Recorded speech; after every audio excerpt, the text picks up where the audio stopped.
வெண்ணிலவு சாரலி வீசும் குளிர் காதலி ஆசை வந்து ஆசை தீர அடுகின்ற ஊஞ்சலி கொட்டும் பனி மாயம் நீ கோடை வெயில் சாயம் நீ துள்ளி விளையாடும் அன்பில் தோகையாகும் காலம் சொல்லியே செல்லமான நிரலி நெஞ்சமே எங்கும் தேடலி எங்கே இருள் என்றாலும் அங்கே ஒளி நீதானே கண்ணாயனை நீயே காக்க கண்ணீரையும் காணேனே கண்ணில் நீ வந்து கரபேச கரவில் முன்னால சிரிச்சேனே உலகம் எல்லாமே தடுத்தாலும் உனக்கு துணையாக இருப்பேனே. ஹலோ, எக்ஸ்கியூஸ் மீ சார், உள்ளே வரலாங்களா? என்னங்க மேடம், உள்ளே வந்துட்டு உள்ளே வரலாமான்னு கேட்குறீங்க? வாங்க வாங்க.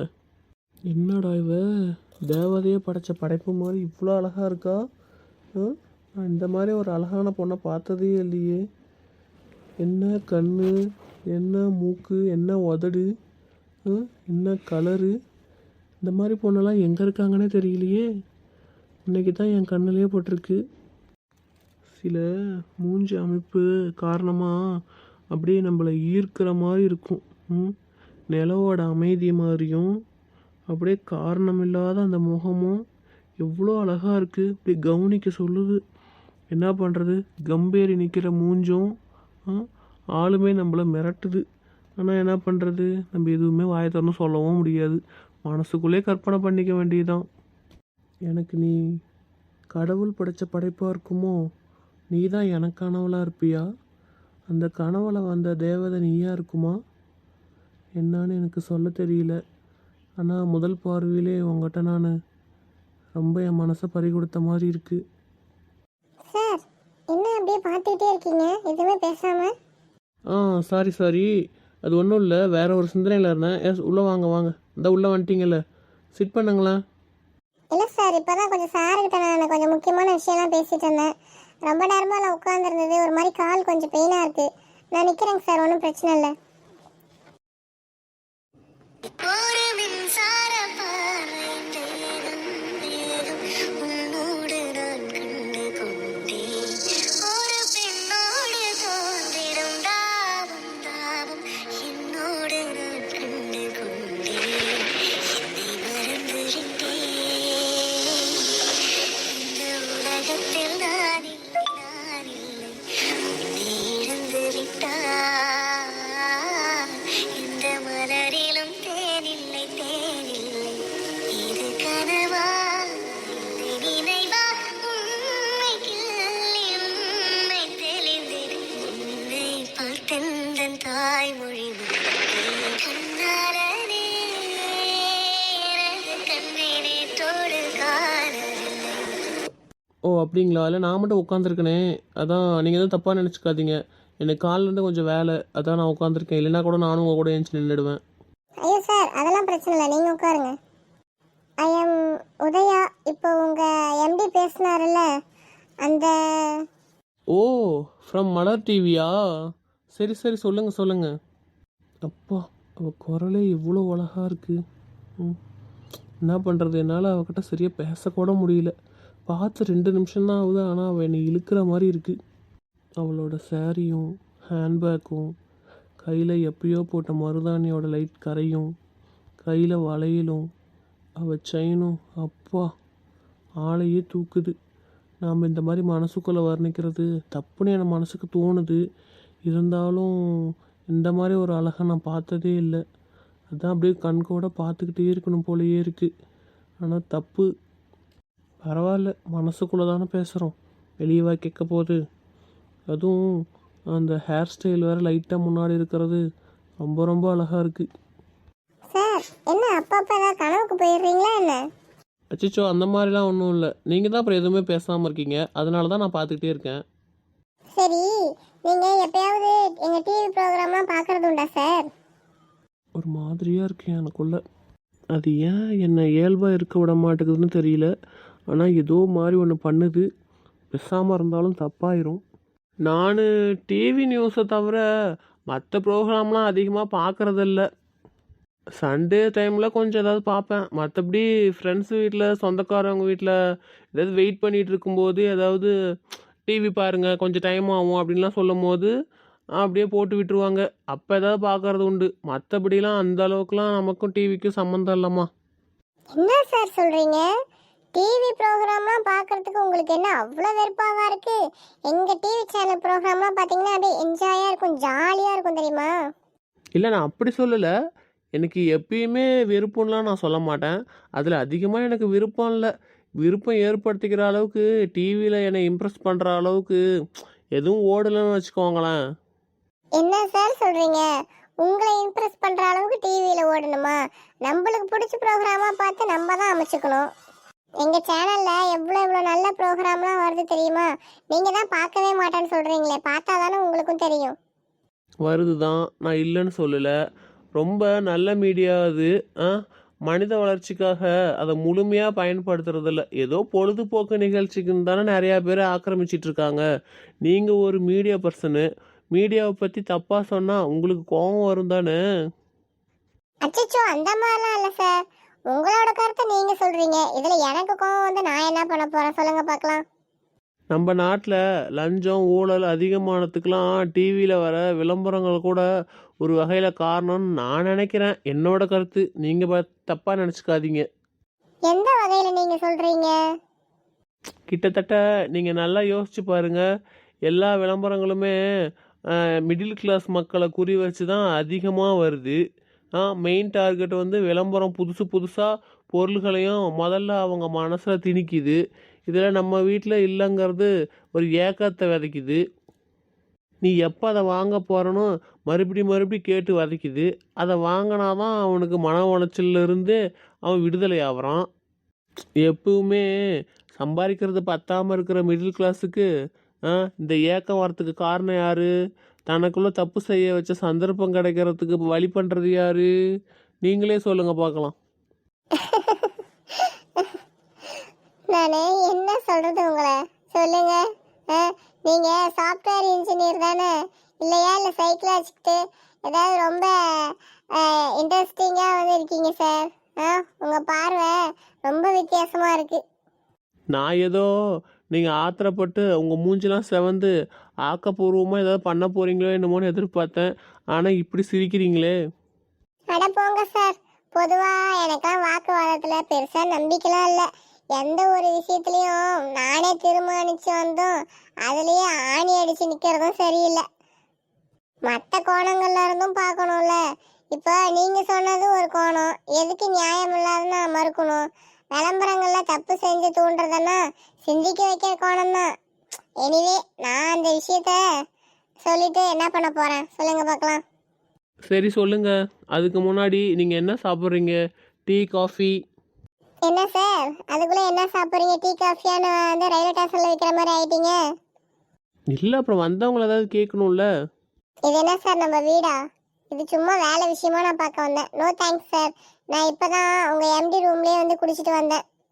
நீங்க வேற அதிகமா டிவி ப்ரோக்ராம்லாம் பார்க்கறது இல்லைங்கிறத மலர் டிவில இருந்து நானே வந்து என்ன செஞ்சிட்டு இருக்கேன்னு சொல்லிடுறேன். நான் அதுல ஒரு ப்ரோக்ராம் ப்ரொடியூசரா இருக்கேன். 2 வருஷமா ஒர்க் பண்ணிட்டு இருக்கேன்.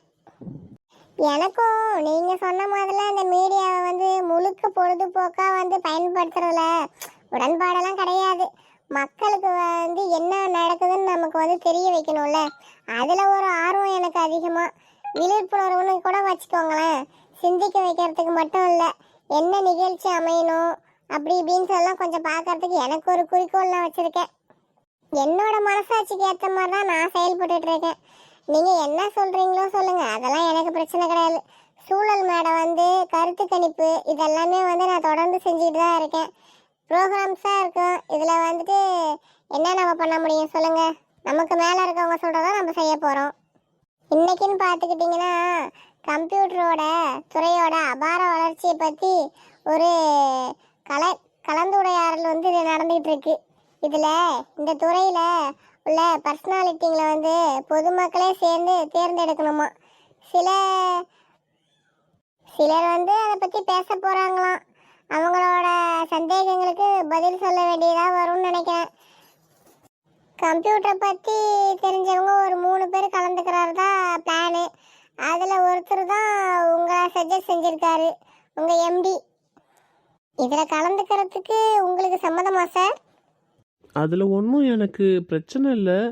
ஆனால் எனக்கு கேமராவுக்கு முன்னாடி நின்று பேசி பழக்கமே இல்லையே. நீங்கள் சொல்லும் போது தான் ஒரு மாதிரியாக இருக்குது. என்ன சொல்கிறதுன்னு தெரியல, எப்படி பேசுகிறதுன்னு தெரியல. நான் பாட்டுக்கு வாய் இருக்க முடியாமல் ஏதாவது குளறிட்டேனா? அட ஏன் சார், உங்களுக்கா பேச தெரியாது? இப்போ என் கூட எப்படி பேசுவீங்க இயல்பா, அந்த மாதிரி பேசுங்க. ஏதாச்சும் தப்பாக கூட ஆயிடுச்சுன்னா மறுபடியும் எடுத்துக்கலாம். இது ஒன்றும் லைவ் ப்ரோக்ராம்லாம் இல்லை. சரி, எப்போ ரெக்கார்டிங்? அது வந்து வர சண்டே சார். எந்த நேரம்னு நான் நாளைக்கு ஃபோன் பண்ணி சொல்கிறேன். 2 மணி நேரம் ஆகும். நீங்கள் அதுக்காக ஒதுக்கி இருக்கணும். வேற ஒன்றும் இல்லை. ரெக்கார்டிங் எங்கே? வேற எங்கேயும் இல்லை, எங்களோட சேனல், எங்கள் டிவியில் தான். ஆஃபீஸ்லேயே வந்து ஸ்டூடியோ செட்டில் தான் ரெக்கார்டிங். சரி சரி, கலந்துக்கிறேன், ஒன்றும் பிரச்சனை இல்லை. ரொம்ப தேங்க்ஸ் சார். உங்கள் கார்டு கொடுங்களேன். சரி, என் கார்டு மட்டும் கேட்குறீங்க, உங்கள் கார்டு கொடுக்கவே இல்லையே. இதில் என்ன சார் இருக்குது, வாங்கிக்கோங்க. நாளைக்கு நான் ஃபோன் செய்கிறேன். ஓகேங்க சார், நான் கிளம்புறேன். ஓகே ஓகே, பார்த்து போங்க உதயா. ஓகேங்க சார்.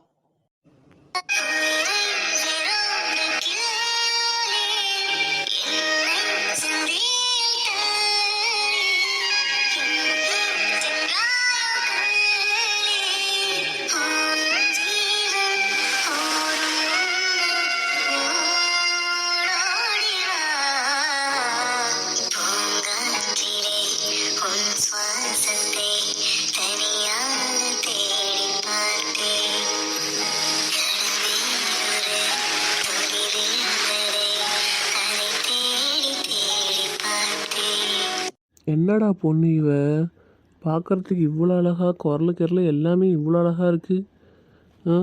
இன்னும் கொஞ்ச நேரம் இருந்திருந்தா நல்லா தான் இருந்திருக்கும். மனசு ஏங்குது, என்ன பண்ணுறது. அப்புறம் அவங்க வேலையை பார்த்துட்டு போயிட்டு தானே ஆகணும். இன்னும் ஒரு புது அனுபவமாக இருக்கே. இந்த மாதிரி நம்ம மனசுக்குள்ளே வந்ததே கிடையாது. என்னவா இருக்கும்? வந்ததுலேருந்து புறப்பட்டு போகிற வரைக்கும் அவளோட சிரிப்பு வந்து மாறவே இல்லை. திருப்பியும் அவளோட மூஞ்சை பார்க்கணும் போலே ஒரு இதாக இருக்கே. சி சி சி, என்ன நினப்பு இது அர்த்தம் இல்லாமல். முதல்ல வேலையை பார்க்கணும், தேவையில்லாமல் மனசுக்குள்ளே இதையும் அலைய விடக்கூடாது. வணக்கம் சார். இன்னும் ஆளையே பார்க்க முடியல, இப்போதான் வந்திருக்கீங்களா? இல்லை ஏற்கனவே வந்துட்டு போனீங்களா? நான் தான் இங்கே இல்லை, ஊருக்கு போயிருந்தேன். என்ன தவிர நான்லாம் வந்துட்டு அடிக்கடி வந்துக்கிட்டு தான் இருக்கேன். நீங்கள் தான் ஊருக்கு போயிருந்ததா கேள்விப்பட்டேன். எப்போ வந்தீங்க? அம்மா, எதுவும் உங்கள் பையனுக்கு உடம்பு சரியில்லைன்னு சொல்லி கேள்விப்பட்டனே. இப்போ எப்படி இருக்கான்? பரவாயில்லையா? நல்லா இருக்கானா? எதுவும் பிரச்சனை இல்லைல்ல? அதை ஏன் சார் கேட்குறீங்க? நான் என்னத்த சொல்கிறது, என்ன சொல்கிறதுனே எனக்கு ஒன்றுமே மட்டுப்படலை சார். என் சம்சாரத்துக்கும் அந்த அளவுக்கு விவரம் பத்தலை சார். என் பையன் விளையாடிட்டு இருந்தப்ப கம்பி ஏதோ கண்ணில் வந்து குத்திருச்சான். ரத்தம் வந்திருக்குன்னு சொல்லிட்டு கண்டாக்டர்கிட்ட கூட்டிகிட்டு போயிருக்கா. அங்கே ஏதோ மருந்து கொடுத்துருப்பாங்களாட்டக்குது, அதை ஊற்றிருப்பாளாட்டக்குது.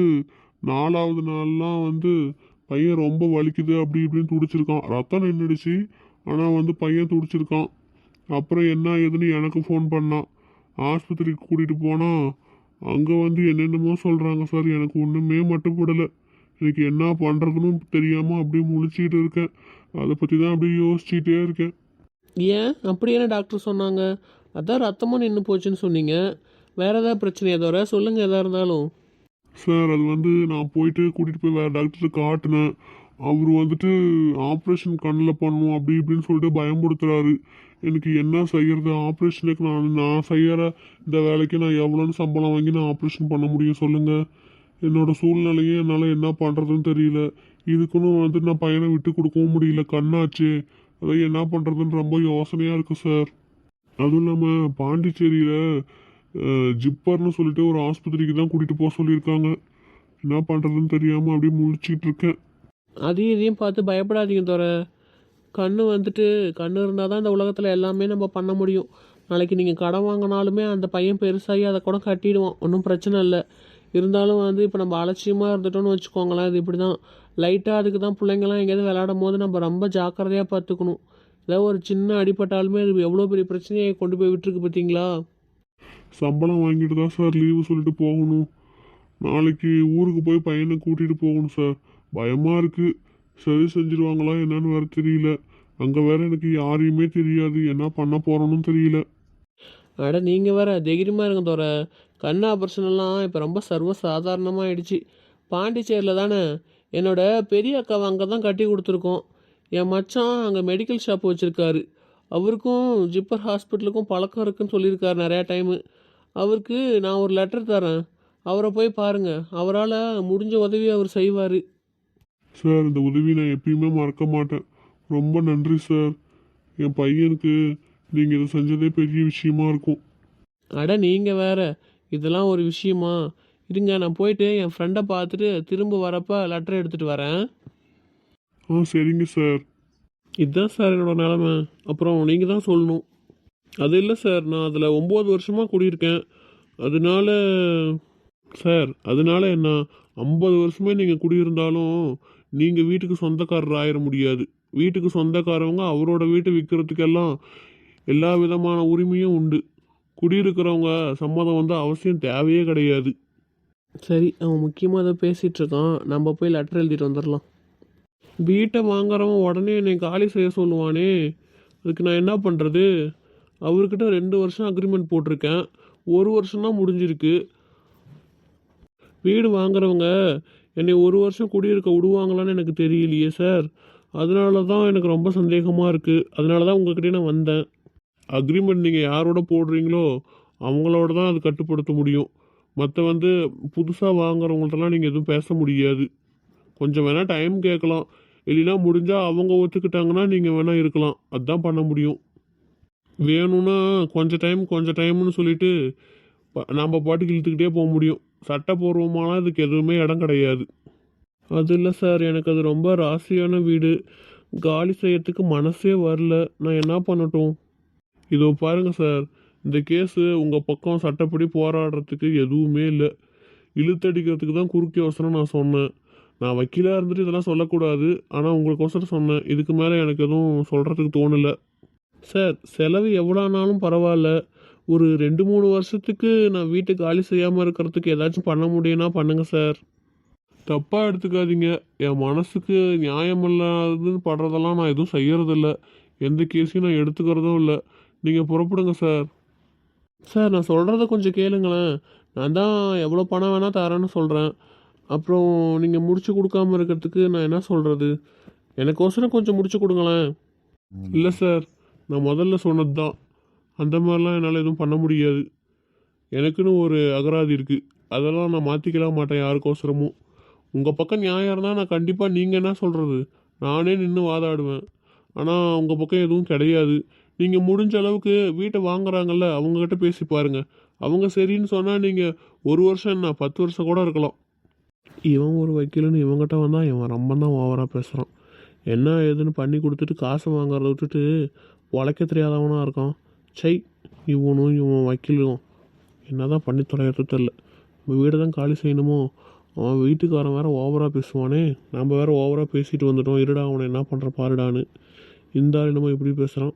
சரிங்க சார், நான் கிளம்புறேன். சரி பார்த்து போயிட்டு வாங்க. டே சிவா, அங்கே என்னடா பண்ணுற? என்னமோ கீழே குமிஞ்சு எழுதிட்டு இருக்க. ஏண்டா, உன்னை தான் பார்க்க வந்தேன். அப்புறம் நீ ஒரு பார்ட்டிகிட்ட பேசிட்டு இருந்தனால நான் உள்ளே போயிட்டு கொஞ்சம் ஒரு லெட்டர் எழுதணும், அதை எழுதிட்டு இருந்தேன். சரி, அதெல்லாம் இருக்கட்டும். முதல்ல கையை கொடு. வாழ்த்துக்கள். வாழ்த்துக்களா? என்ன வாழ்த்துக்கள்? இப்போதான்டா உங்கள் அப்பா ஃபோன் பண்ணார். வந்ததும் உன்னை பேச சொன்னார். உனக்கு ஏதோ பொண்ணு பார்த்துருக்காராம். அதுதான் கையை கொடுன்னு சொன்னேன். எப்போ பார்த்தாலும் கேட்பல்ல, என் பொண்டாட்டி எங்கே இருக்காளோ தெரியலன்னு அடிக்கடி சொல்லிகிட்டே இருப்பியே. உன் பொண்டாட்டி சேலத்தில் இருக்காளாம். என்னடா முழிக்கிற? முதல்ல ஃபோன் பேச எடுத்து உங்கள் அப்பாவுக்கு. என்னடா சொல்கிற? சேலத்தில் இருக்காளா? என்னடா எதுவுமே பேசாமல் நீ பாட்டுக்கு சொல்லிகிட்டு இருக்க? ஐயோ, எங்கள் அப்பா ஃபோன் பண்ண சொன்னாரா? இரு பண்ணுறேன். Hello, Nandagopal here. அப்பா, நான் தான் சிவா பேசுகிறேன். எங்கேருந்து பேசுகிற? அப்பா, ராஜ்குமார் வீட்டில் இருந்து ஃபோன் பேசுகிறேன்ப்பா. நீங்கள் தான் என்னமோ வந்த உடனே அவன்கிட்ட சொல்லி ஃபோன் பண்ண சொன்னீங்களாமே, ஏன் அதுக்கு நேராக என் ஃபோனுக்கே பண்ணியிருக்கலாம்ல? ஆமாம் சிவா, உனக்கு இப்போ முக்கியமாக ஏதாவது ப்ரோக்ராம் இருக்கா இல்லையா? எதுவும் இல்லை தானே? நானும் ராஜ்குமாரும் ஒரு கச்சேரிக்கு போகலாம்னு பிளான் பண்ணியிருந்தோம். அவ்வளோதான், வேற ஒன்றும் பெருசாக இல்லை. கச்சேரி தானே, பரவாயில்ல. அந்த ப்ரோக்ராம்லாம் கேன்சல் பண்ணிவிடு. ராஜ்குமார் வீட்டில் தானே இருக்க, அங்கேயே வந்து மூஞ்செல்லாம் கழுவி ஃப்ரெஷ் ஆகி ரெடி ஆகிடு. இப்போ நான் உனக்கு ஒரு அட்ரஸ் சொல்கிறேன், அதை குறிச்சிக்கோ. இந்தா இருங்கப்பா ஒரு நிமிஷம். டேய், நான் சொல்கிறத குறிச்சிக்கடா. சொல்லு சொல்லு. சொல்லுங்கப்பா. L Navaneetha Krishnan, room number வந்து 207, hotel lucky star, Walltax road. நீ போய் அவரை பார்த்து அறிமுகப்படுத்திக்கிட்டு கொஞ்ச நேரம் அவர்கிட்ட பேசியிருந்துட்டு வா. யாருப்பா அவரு? என்ன விஷயமா? ஏன் உன் ஃப்ரெண்ட் ராஜ்குமார் சொல்லலையா? அவன் என்னமோ சேலத்தில் எனக்கு நீங்கள் பொண்ணு பார்த்துருக்கிறதா வளர்றான். தெளிவாக சொல்லுங்கப்பா, என்னப்பா பண்ணிகிட்ருக்கீங்க? நான் சொன்னதாப்பா ராஜ்குமார் சொல்லியிருக்கான். அதாவது சிவா, இந்த நவநீத கிருஷ்ணன் வந்து சேலத்தில் வெள்ளி சேல்ஸ் பண்ணுற வியாபாரம் பண்ணுறாங்க. நமக்கு ஒரு வகையில் சொந்தம் தான். ஒரு கல்யாணத்தில் பார்த்தப்ப பேசிகிட்டு இருந்தப்ப அவர் பொண்ணோட ஜாதகத்தை கொடுத்தாங்க. நல்ல இடமா பார்த்து சொல்ல சொன்னாங்க. ஒரே பொண்ணு தான். அவளை அந்த கல்யாணத்தில் பார்த்தேன். லட்சணமாக இருக்கா பொண்ணு. அந்த பொண்ணு வந்து ஹோம் சயின்ஸ் படிச்சிருக்கா. அந்த பொண்ணை உனக்கு ஏன் பார்க்கக்கூடாதுன்னு தோணுச்சு. முதல்ல ஜாதக பொருத்தம் இருந்தால் உங்ககிட்ட பேசலாம்னு பார்த்தேன். அமோகமாக பொருத்தம் இருக்குது. நவநீத கிருஷ்ணன் மனசுலையும் இதே மாதிரி எண்ணம் தோணிட்டு இருக்கு. இங்கே சென்னைக்கு வியாபார விஷயமா வந்தவர் நேரில் வீட்டுக்கு வந்தார். உங்கள் பையன் ஜாதகம் கொடுங்களேன்னு சொல்லி கேட்டார். வெளிப்படையாக கேட்டார். நானும் பொருத்தம் பார்த்தேன். பொருத்தம் பார்த்த விஷயத்த சொன்னேன். அதுவே போதும்னு சொன்னார். நம்ம குடும்பத்தை பற்றி அவருக்கு நல்லா தெரியும். அதனால இந்த சம்மதத்தை முடிச்சிடலான்னு சொல்லிட்டு ஒரு குறியாக இருக்கார். உன்னை பார்க்கணும்னு சொன்னார். ஒரு அப்பாயின்மெண்ட் இருக்கிறதுனால உடனே புறப்பட்டுட்டாரு. ஹோட்டல் அட்ரஸ் வந்து உனக்கு கொடுத்துருக்கேன். உன்னை ஹோட்டலில் எதிர்பார்க்கறதா சொன்னார். நீ போய் அவரை பார்த்துட்டு வந்துடுறேன். அப்பா, நான் இப்போ என்னப்பா உங்கள்கிட்ட சொல்கிறது? என்னப்பா இதெல்லாம்? எனக்கு எதுவுமே புரியல. மதுமிதாவுக்கு தானே தீவிரமாக மாப்பிள்ளை பார்க்குறதா சொல்லிட்டு இருந்தீங்க. இப்போ திடீர்னு ஏன் கல்யாணத்தை பற்றி பேசுகிறீங்க? எனக்கு என்னப்பா கல்யாணத்துக்கு இப்போ அவசரம்? இல்லை சிவா, உனக்கும் கல்யாணம் செய்ய வேண்டிய வயசு தானே இது. மதுவுக்கும் கல்யாணத்தை முடிச்சுட்டு உனக்கும் பார்க்கலாம்னு தான் இருந்தோம். இப்போ ஒரு சம்பந்தம் தானாக தேடி வரப்ப யோசிக்கிறதுல தப்பு இல்லைப்பா. இல்லைப்பா, எனக்கு இது சரிப்படல. முதல்ல மதுவுக்கு கல்யாணம் அமையட்டுமே, அதுக்கப்புறம் எனக்கு பார்த்துக்கலாம். இரு சிவா, அவசரப்படாத. இப்போ என்ன நிச்சயதார்த்தமாக பண்ணிட்டோம். பொண்ணோட அப்பா உன்னை பார்க்கணும்னு சொல்லி சொன்னார். போய் பார்த்து பேச தானே போகிற, அவ்வளோதானே. அதுக்கப்புறம் அவங்க நல்ல நாள் பார்த்து தகவல் சொன்னதுக்கப்புறம் நாம் போய் பார்த்துக்கலாம். பொண்ணு உனக்கு பிடிச்சிருந்தா தானே? என் பொண்ணுக்கும் மாப்பிள்ளைக்கும் பார்த்துக்கிட்டு இருக்கேன். சீக்கிரமாக வந்துட்டு அமைஞ்சிடும். அதையும் வந்து நிச்சயம் பண்ணிவிட்டு 2 முகூர்த்தத்தையும் ஒன்றா வச்சுக்கிறதுக்கு விரும்புகிறேன்னு நான் சொல்லிடுறேன். என்ன சொல்கிற? என்னப்பா இது? இப்படி திடுபுடுன்னு ஃபோனில் பேசுகிற முடிவா இது? இது என்ன விஷயம் சொல்லுங்க பார்க்கலாம். எதுக்கு என்னை கேட்காம ஜாதக பொருத்தெல்லாம் நீங்கள் பார்த்தீங்க? இதை பற்றி நானே உங்கள்கிட்ட நேரில் பேசணும் தான் இருந்தேன். ஆனால் வந்துட்டு என்ன சொல்கிறது, தகவல் எதுவும் தராதனால அவர் திடீர்னு வந்துட்டார்ல. அப்புறம் இவ்வளோ தூரம் சொல்லியும் விட்டுருக்காங்க. அவருக்குன்னு ஒரு மரியாதைக்காவது போய் பார்த்து பேசிட்டு வாப்பா. மற்றதெல்லாம் வீட்டில் வந்து விவரமாக பேசிக்கலாம். என்ன? சரிப்பா, போய் பார்த்துட்டு வரேன். சரி சரி, போய் பார்த்துட்டு வந்துரு. என்ன சிவா, நல்ல விஷயம் தானே. ஏன் இப்படி வந்து எந்த ஒரு சம்மந்தமும் இல்லாத மாதிரி ஒரு மாதிரியாக பேசுகிற? என்னாச்சுடா? என்னை கேட்காம இவரே எல்லா ஏற்பாட்டையும் பண்ணிக்கிட்டு இப்போ என்னை போய் தர்ம சங்கடப்படுத்துகிறாரு. நான் என்ன தான் சொல்கிறது? அப்பா சொன்ன விஷயத்தில் எனக்கு கொஞ்சம் கூட உடன்பாடே கிடையாது. இதுக்கு தானே உனக்கு இவ்வளோ டென்ஷனு? முதல்ல என்ன பண்ணலான்னு முடிவெடு. வாங்க சிவா, என்ன திடீர்னு 2 பேரும் வந்துட்டு கண்டினியூஸாக பேசிக்கிட்டே இருக்கீங்க? மியூசிக் கிளாஸுக்கு அந்த இதுக்கு போகிறதுக்கு வந்து இவ்வளோ ஆர்வமா 2 பேர்த்துக்கும்? இந்த கச்சேரிக்கு தானே போக போகிறீங்க, இல்லை நீங்கள் 2 பேரும் கச்சேரி பண்ண போகிறீங்களா? இல்லை திவ்யா, அந்த ப்ரோக்ராம்லாம் கேன்சல் ஆயிடுச்சு. ஏன்? சிவா கல்யாண மாப்பிள்ளையாக போகிறான். அவனுக்கு வருங்கால மாமனாரோட ஒரு மீட்டிங் இருக்குது, அதான். ஏன்டா நீ வேற இப்படி வெறுப்பேத்துற? கம்முன்னு இருந்து தொலையாண்டா. என்னங்க சிவா, நிஜமாவா? கங்க்ராச்சுலேஷன்ஸ். பொண்ணு யாரு? அதெல்லாம் ஒன்றும் இல்லைங்க, நீங்கள் வேற. திவ்யா, அவன் ஏற்கனவே வேற டென்ஷனில் இருக்கான். நீ போய் அந்த டென்ஷனில் டபுள் ஆக்காத, சரியா? ஸ்ட்ராங்காக இருக்க மாதிரி ஒரு காஃபி போட்டு எடுத்துகிட்டு வாப்போம். எதையோ மறைக்கிறீங்க. சரி சரி, நான் அப்புறமா தெரிஞ்சுக்கிறேன். டேய் சிவா, நான் சொல்கிறேன்னு கோவிச்சுக்காத. உங்கள் அப்பா சொல்கிறதும் ரொம்ப நியாயமாக தான்டா எனக்கு படுது. ஒரே முகூர்த்தத்தில் 2 கல்யாணம் பண்ணுறதெல்லாம் ஒன்றும் தப்பு இல்லையே. பாதி செலவு குறைஞ்சிடும்ல. பாப்பாவுக்கும் உனக்கும் கல்யாணம் பண்ணால் அவங்க கடமை முடிஞ்சிடும்ல. என்னடா ராஜ், நீயும் வந்து புரிஞ்சிக்காம பேசுகிற. கல்யாணத்தை பற்றி எனக்கும் சில ஐடியாலாம் இருக்கும்ல. ஏன் எனக்கு மட்டும் எந்த ஆசையும் இருக்கக்கூடாதா என்ன? அது எப்படி யாருக்கும் ஆசை இல்லாமல் இருக்கும்? பொண்ணா பையனா பிறந்த எல்லாருக்குமே அவங்க அவங்க வாழ்க்கையை நினச்சி ஒரு கனவு இருக்கும். சரியா? உனக்கும் கனவு தாராளமாக இருக்கலாமே. சரி, உன்னோட ஐடியா என்ன? ஏண்டா, பல தடவை உன்கிட்ட நான் சொல்லியிருக்கேன். இன்னும் தெரியாத மாதிரி கேட்குற. ஏண்டா நீ வேற அதுக்கு மேலே இப்படி காண்டேத்துற? சரி சரி, ஓகே. உனக்கு என்ன, லவ் மேரேஜ் பண்ணிக்கணும்னு ஆசை அதானே? ஆமாம், காதல் ஒரு அருமையான விஷயம். நீயும் திவ்யாவும் லவ் பண்ணி தானே கல்யாணம் பண்ணீங்க. உனக்கும் காதலை பற்றி தெரியும். என் கல்யாணம் ஒரு காதல் கல்யாணமாக இருக்கணும்னு நான் ஆசைப்படுறதில்ல என்ன தப்பா? நீயே சொல்லு. இல்லை நீயே வந்து அதை தப்புன்னு சொல்லுவியா? நோ. சரி, இப்போ நீ யாரையாவது காதலிக்கிறியா சிவா? இல்லையே. டேய், ஒருத்தன் காதலிக்காக காத்திருக்கிறது நியாயம். காதலுக்காக காத்திருக்கிறது சரியா சிவா? ஒரு காதல் அருமையான விஷயம்னு சொன்னேன். அது ஒரு அருமையான அனுபவம் கூட. எல்லா அனுபவமும் எல்லாருக்கும் கிடைக்கிறது இல்ல. இவனுக்கும் இவனுக்கும் இங்கேயும் இத்தனையும் தேதி கல்யாணம்னு சொல்லலாம். இவளுக்கும் இவனுக்கும் இங்கேயும் இத்தனை அது தேதியில காதல் ஏற்படும் நம்மளால சொல்ல முடியுமா? அது ஒரு விபத்து மாதிரிடா. திடீர்னு ஏற்படுறது தான் காதல். திடீர்னு பூத்து சிரிக்கிறது தான் பூ மாதிரி. திடீர்னு சில்லுன்னு வீசுற தென்றல் மாதிரி. திடீர்னு தெரியாத வானவில் மாதிரி. காதல் தானே அமையிற விஷயம்.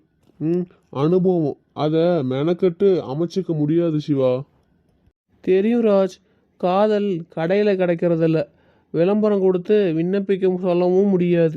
அந்த இனிய விபத்து எனக்கு ஏற்படணும்னு நான் விரும்புகிறேன், எதிர்பார்க்குறேன், ஏற்படும்னு நம்புகிறேன், காத்திருக்கேன். இப்போ திடீர்னு கல்யாணம் ஏற்பாடு செஞ்சால் எப்படிடா நான் ஒத்துக்கிறது?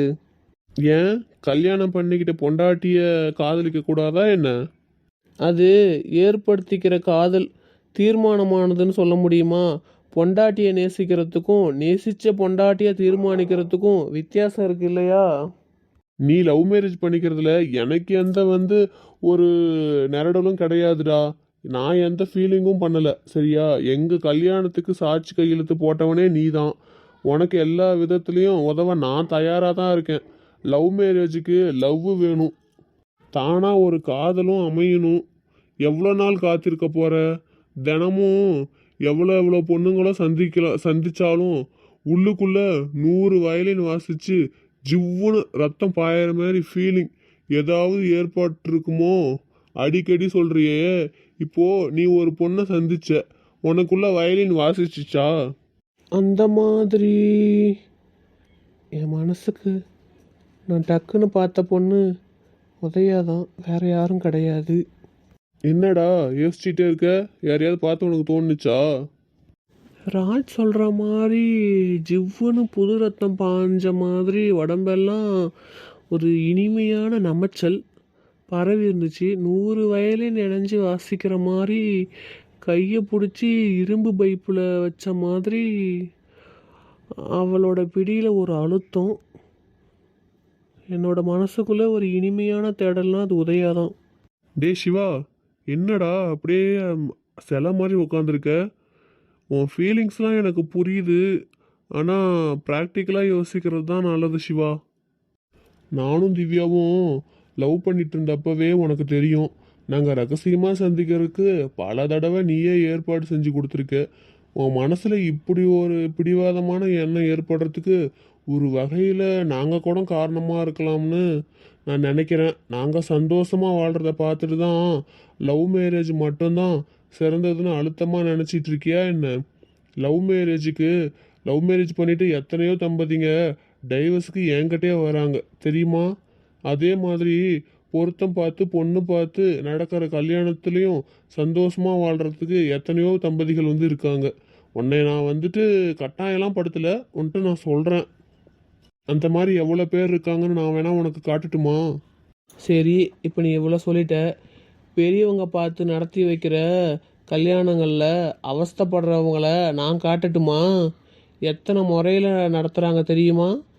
என்னைய பொறுத்த வரைக்கும் அதில் நிறையா பேர் வந்து வெற்றிலாம் அமையறதில்ல. கணவனும் மனைவியும் ஒருத்தர் ஒருத்தரை வந்து புரிஞ்சுக்கிறது இல்லை. நல்லா புரிஞ்சுக்கிறதுல தான் வந்து நல்ல தாம்பத்தியத்தோட சந்தோஷம். அப்புறம் என்ன? அப்படிப்பட்ட புரிஞ்சுக்கிறதுக்காக அதிக வாய்ப்பு கொடுக்கறது என்ன தெரியுமா? காதல். போச்சுடா.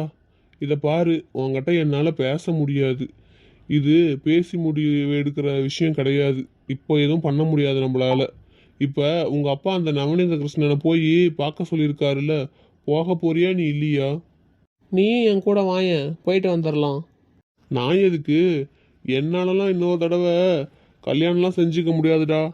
அட சும்மா என் துணைக்கு வாயேன். அங்கே நான் என்ன செய்ய போகிறேன் வந்து பாரேன். என்ன செய்ய போற? அவருக்கு என்னை பார்த்த உடனே பிடிச்சிருந்தா தானே ஊருக்கு போனதும் நல்ல நாள் பார்த்து பொண்ணு பார்க்க வர சொல்லுவார், தகவல் தருவார். நீ வா, நான் அங்கே வந்து சொல்கிறேன். டேய், நீ விளையாட்டா ஏதாவது செய்ய போய் அது வேண்டா விபரீதமாக ஏதாவது ஆக போகுதுடா சிவா. என்னைய விட்டுறா டேய். டேய், அங்கே வந்து பாருடா.